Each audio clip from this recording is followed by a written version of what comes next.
안녕하십니까. 저는 안산시 상록수 보건소장 박건희입니다. 먼저 헬스 커뮤니케이션 보건의료 의사소통 전문가 분들 앞에서 이번에 지역사회에서의 보건위기 소통 혹은 인포데믹스 현장의 고민에 대해서 발표할 수 있는 기회를 갖게 돼서 감사하게 생각합니다. 제 발표 자료는 사실 제가 아직 현직에 있기 때문에 조금 부담스러운 부분이 있긴 하지만 안산시나 우리 보건소의 공식 입장이 아니라 개인적인 의견임을 밝히면서 시작을 하겠습니다. 구체적 고민을 시작하기 전에 제가 최근에 WHO에서 나왔던 우리 공중보건 혹은 사회적 어떤 정책들을 전환할 때, 변화할 때 어떤 것들을 고려해야 할 것이냐 이 문제 봤더니 커뮤니티 인게이지먼트 앤 리스크 커뮤니케이션 부분에 그러니까 지역사회의 참여와 위험 의사소통 부분에서 보니까 중요한 게 맞는 시간에 맞는 사람들, 올바른 사람들이 또 트러스티드 채널, 믿을만한 채널을 통해서 전달되는 게 필요하다. 그리고 특히 이런 것들은 대중의 어떤 컴플라이언스, 협력을 구하는 것뿐만 아니라 어댑티브한 잘 적응할 수 있는 사회적인 어떤 방법이나 정책들을 개발하는데도 이런 의사소통이 필수적이다. 이런 얘기를 보면서 과연 얼마나 이 현장에서 이런 것들이 잘 적응되었는지 고민들을 하게 됐습니다. 저희 첫 번째 어떤 고민거리들은 지역사회 주민들에게 과학 정보를 어떻게 좀 어려울 수도 있는 과학 정보를 어떻게 정확하게 전달할 수 있을까 이런 고민입니다. 예를 들면 지금 여기 그림에서 보시는 것처럼 제가 코로나 초기에는 방역 이런 얘기들을 하면서 주로 길거리 방역들이 많은 지자체에서 유행을 했습니다. 그리고 그런 것들 좀 장려하는 분위기들도 있었고요. 근데 좀 시간이 지나면서 과연 이 길거리 방역이 코로나 바이러스를 막는데 얼마나 효과적인가 이런 것에 대해서도 이제 점차 이제 의문들이 있었음에도 불구하고 한편에서는 주민들의 마음 안정을 위해서 필요하다. 실질적으로 주민들도 저희들에게 전화를 많이 걸어서 뭐 연막하고 연못 뿌리고 이런 걸 막 해야 되지 않느냐 이런 식으로 의견을 주신 분들도 있었고 그런 것도 안 하면 도대체 왜 그런 것도 안 하냐 이렇게 말씀하시는 분들도 있었습니다. 근데 그런 분들에게 일일이 코로나 바이러스는 뭐 비말로 전염이 되고 이렇고 저렇고 해서 손이 자주 접촉된 데를 닦아야 되고 이렇게 설명하는 게 아주 쉽지만은 않았습니다.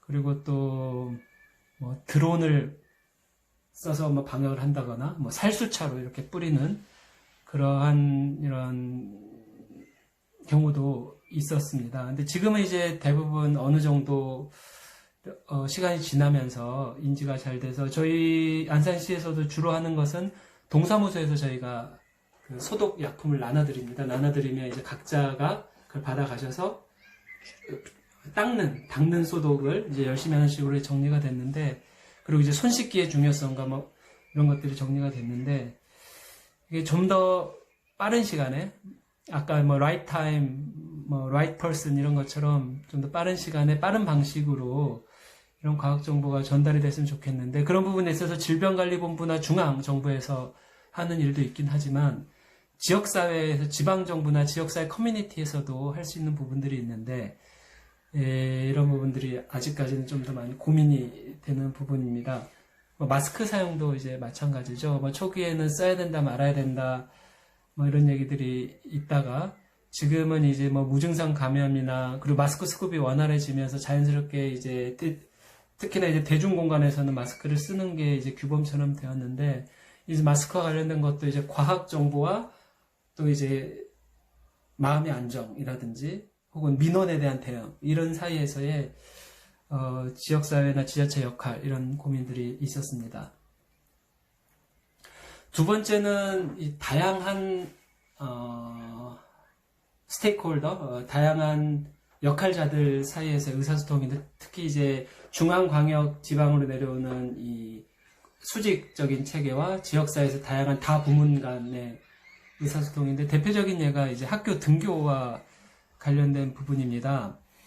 학교 등교가 이제 5월 중하순부터 이제 순차적으로 6월 초까지 시행이 됐는데, 시행되기 전에 중앙 단위 레벨에서는 질병관리본부나 교육부에서 상당히 많은 이런저런 논의들이 있었던 걸로 알고 있습니다. 근데 이제 막상 이제 등교가 시작되고 나서 가장 어려웠던 부분이 소위 유증상자들이 학교 안에서 발생했을 때 어떻게 할 것이냐.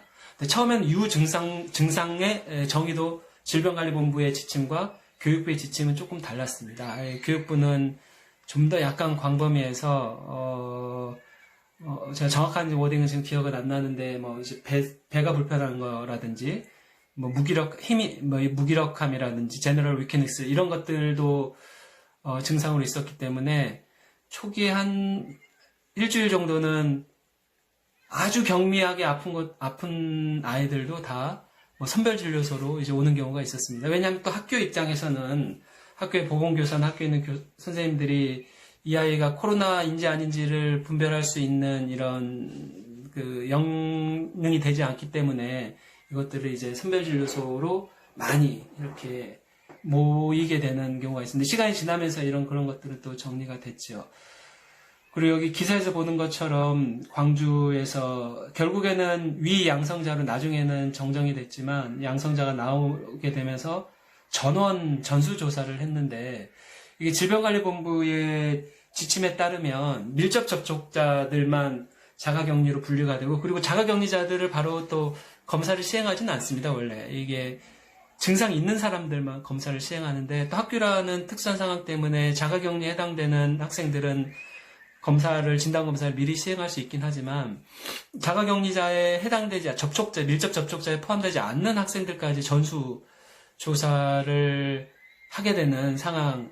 그 이유는 학교 선생님들의 요구도 있지만 무엇보다도 이제 학부모들의 이제 민원이나 원성 이런 것들 때문에 어쩔 수 없이 하게 되는데 이제 그런 의사소통. 지역사회에서는 교육청과 학교와 보건소와 또 선별진료소를 운영하는 의료기관 그리고 학부모와 학생 사이에 이런 원활한 의사소통이 필요한데 이런 것들이 어떻게 잘 의사소통이 조정이 될 것인지 혹은 누가 리딩을 해야 되는 건지 이게 보건소가 리딩을 해서 이 교육청과 학교와 의료기관을 조정할 수도 있었을 거고 아니면 중앙정부에서 교육청과 질병관리본부가 잘 조정된 지침을 내려줬으면 그것도 가능했을 거고 근데 또 한편으로는 이 지역사회마다 또 맥락이 다르기 때문에 중앙정부의 지침으로 모든 것들이 해결될 수 없기 때문에 이게 이제 지역사회의 민주주의라고 할까요? 이제 지역사회의 다양한 부문들이 그리고 시민, 학부모, 학생들 포함해서 이런 이제 앞서 말씀드린 이제 코로나에 대한 충분한 과학적 정보를 통해서 어느 정도가 가장 적합한 옵티멀한 레벨 수준의 대응인지 이런 것들을 학교 단위마다 좀 논의를 하거나 지역사회 단위마다 논의를 했으면 할 수 있는 이런 사회적 혹은 문화적인 혹은 풀뿌리 민주주의적인 역량이 있었다면 훨씬 더 원활하게 이런 의사소통이 되지 않았을까 이런 생각이 있었습니다. 예. 다음은 전 가치의 충돌이라 그랬는데 이 동선 공개하는 거나 역학조사 뒤에 그리고 재난문자 발송하는 부분입니다. 이게 한편에서는 우리 또 지역 주민들이 모든 동선을 다 낱낱이 알고 싶어 하시고 또 다른 한편에서는 개인정보의 문제라든지 아니면 또 사업체를 운영하신 분들은 이 사업체의 그 동선 공개에 따른 피해 이런 것들도 우려하시는데 이게 단순히 역학적인 이득, 베네핏만 따진다면 이 동선, 그 장소 안에서 접촉자들이 모두 파악이 되면 CCTV를 통해서든 무엇을 통해서 파악이 되면 동선을 공개할 이유가 없습니다. 근데 이제 동선을 공개해서 파악하지 못했던 접촉자를 파악하거나 아니면은 추가 어떤 전파를 막는 이득이 있을 때는 공개를 하는 게 바람직하겠지만 근데 이제 이런 것들이 이제 질병관리본부에서도 시간이 지나면서 몇 번의 지침 그리고 국가위원회에서도 이제 권고를 내긴 했는데 계속 지역사회 내에서는 의견이 분분합니다. 이게 또 동선을 그러니까 너무 적게 공개하면 뭔가를 감추는 게 아니냐, 너무 투명하지 않다, 그리고 너무 불안하다 이렇게 얘기를 하시고, 저도 이제 몇 번 전화를 받아봤는데 왜 아파트 동을 공개를 안 하냐, 그 동을 좀 피하고 다니고 싶은데, 그리고 공개를 안 하면 내가 지금 사는 곳이 100% 안전하다고 나한테 얘기해 줄 수 있느냐, 이런 식으로 이제 말씀을 하시면 이제 100%는 아무도 확증할 수 없는 거잖아요. 그래서 저는 이제 지금 선생님 계시는 그 아파트 단지가 다른 아파트와 코로나에 걸릴 확률은 같다라고, 다르지 않다라고 저는 그렇게는 말씀드릴 수 있겠습니다. 이 정도로 이제 의사소통을 하는데, 사람들이 대부분 0 아니면 100 이런 것들을 이렇게 원하시는 분들이 많아서, 이제 그런 경우에 또 양극단에 있는 분들을 조정하는 부분이 또 이제 지역사회에서는 좀 어려움이 있는 것 같습니다. 다음은 이제 외국인과 관련된 내용입니다. 여기 저도 이제 특별히 아주 뾰족한 답은 없습니다. 특히 안산은 이제 전국에서 봤을 때도 외국인 주민이 가장 많은 도시 중에 하나인데, 저희들 초국에는 이제 일단 기초적으로는 뭐 다국어로 홍보하고, 뭐 또 역학조사나 아니면 진료를 돕기 위해서 통역요원 이렇게 배치하는 거 기본으로 했고, 또 이런 정보, 주요한 위험 정보, 그러니까 위기소통 관련된 거나 아니면 그 보건교육에 관련돼서는 각 외국인마다, 나라마다 커뮤니티가 있고 또 종교에 따른 커뮤니티가 있었기 때문에 외국인 커뮤니티를 통해서 그분들과 함께 이런 이제 외국인 주민들에게 이런 정보를 알리는 데는 노력은 했습니다. 근데 여전히 꼭 언어의 장벽뿐만 아니라 이제 문화의 장벽도 있고, 또 보건의료 이용에 있어서 제도적 장벽들도 있어서, 이런 것들을 조금 국가 단위에서 할 일이 있지만 지역사회에서도 그걸 더 완화하기 위한 노력들이 더 필요하다는 생각이 들었습니다. 또한 이제 외국인들도 보면은 특히 이제 중국계나 고려인들은 어르신, 노인 외국인들도 많고, 어린이 또 나라에 따라서 노인, 청장년, 어린이, 또 나라, 종교에 따라 이게 다 필요한 정보라든지 아니면 어떤 행태와 관련된 이런 부분, 강조해야 될 부분들이 다른데, 이런 맞춤형 접근들이 하려면 좀 더 어떤 세밀한 정교한 접근이 필요하지 않을까, 이 부분 이제 고민이 많이 되는, 아직은 뾰족한 답은 없고요. 이런 부분입니다. 마지막 슬라이드입니다. 이 코로나19 대응에 있어서 시민 참여 부분을 어떻게 생각할 수 있을까 좀 나름 정리해 봤습니다. 이게 이제 결국 위기소통과도 이제 관련되는 부분인데, 저는 이제 지역사회 풀뿌리 민주주의라든지 시민 참여들이 이 코로나19 대응에 있어서 저는 무척 중요하다고 생각합니다. 각 지역 주민이 다 모여서 우리 안전한 마을을 어떻게 만들까, 혹은 안전한 직장, 안전한 학교, 안전한 공동체를 어떻게 만들까. 여기서의 안전이란 말은 바이러스가 못 들어오게 막는 그런 안전이 아니라 서로가 어려운 이웃들도 돌보면서, 그리고 잘못된 정보들의 확산을 막고 또 올바른 정보들을 잘 전파하면서 건강하게 안전한 우리의 지역사회 공동체를 어떻게 만들 수 있을지, 이런 것들을 고민하는 이런 지역사회의 어떤 대화의 장, 아니면 어떤 움직임, 이런 것들이 좀 활발히 되는 게 코로나 덕택에 그렇게 될 수도 있다라고 생각을 하고, 또 그렇게 된 곳이 또 코로나19를 단지 보건학적뿐만 아니라 사회 경제적으로도 이렇게 잘 극복할 수 있는 방법이 되지 않을까 저는 생각을 합니다. 그리고 이제 저는 이제 공공기관 보건소에 있긴 하지만 이제 민간기관 혹은 특히 민간 의료기관과의 협력 부분도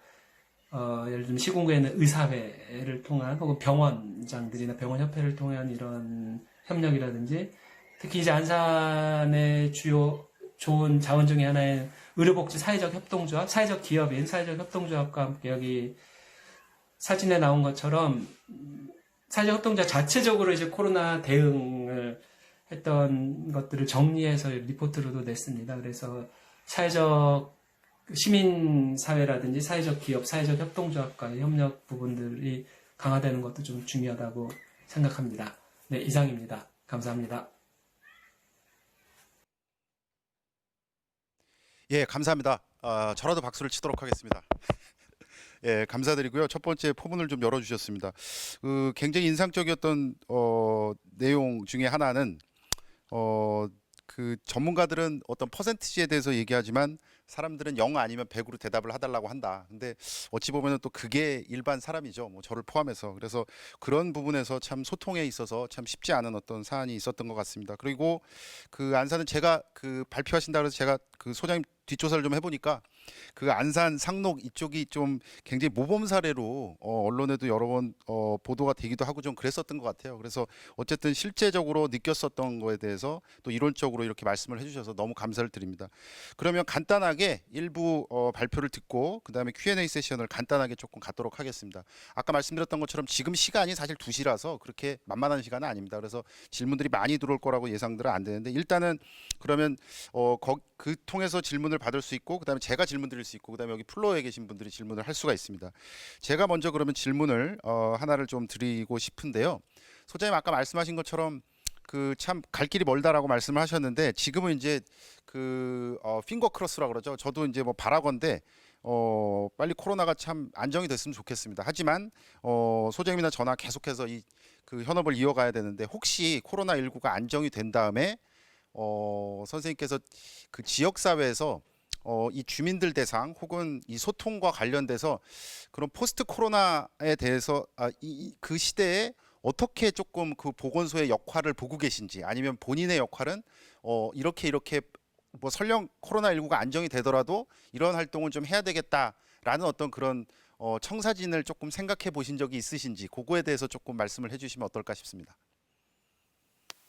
네, 잘 들리시죠? 예, 잘 들립니다. 네, 어려운 질문입니다. 이게 약간 뭐 개인적인 질문 같기도 하고요. 이게 전체 뭐 보건소의 방향일 수도 있고 아니면 저 자신 개인의 어떤 전망일 수도 있긴 하지만 아직 뭐 우리나라의 모든 보건소가 그런 것들을 전망을 갖고 있지는 않겠지만 저는 이제 건강에 있어서 그 읍면동 단위나 아니면 더 밑에 이제 공동체 단위에서의 어떤 활동이라 하면 또 공공과 민간이 이렇게 같이 연대해서 하는 활동들이 중요하다고 생각합니다. 코로나와 무관하게. 그래서 사실 코로나 되기 전에 이제 작년에 많이 나왔던 얘기가 지역사회 통합 돌봄, 커뮤니티 케어 이런 얘기도 있었고 행안부에서 주민자치형 공공 서비스라고 하면서 읍면동 수준에서 보건과 복지, 뭐 돌봄 이렇게 통합하는 얘기들이 많이 나왔는데 이제 이런 논의들이 코로나가 생겨서 이게 들어갔다라기보다 이게 코로나와 같이 엮어서 어떻게 지역사회에서 감염병이든 비감염병이든 아니면 다른 돌봄이든 이렇게 서로 돌보는 공동체 그리고 약간 좀 더 민주적인 공동체를 만드는 데 있어서 이제 보건당국의 역할도 분명히 있을 거라고 생각을 하고 이 코로나를 극복하는 과정이 그런 방향으로 가는데 또 이렇게 좋은 역할을 하기를 기대하고 있습니다. 네, 이상입니다. 예, 감사합니다. 아무래도 그 보건소라고 하면 또 주민과의 스킨십이라든가 참 생각할 게 많을 것 같습니다. 그래서 포스트 코로나가 되더라도 앞으로 하실 일이 굉장히 많으실 거라고 생각이 듭니다.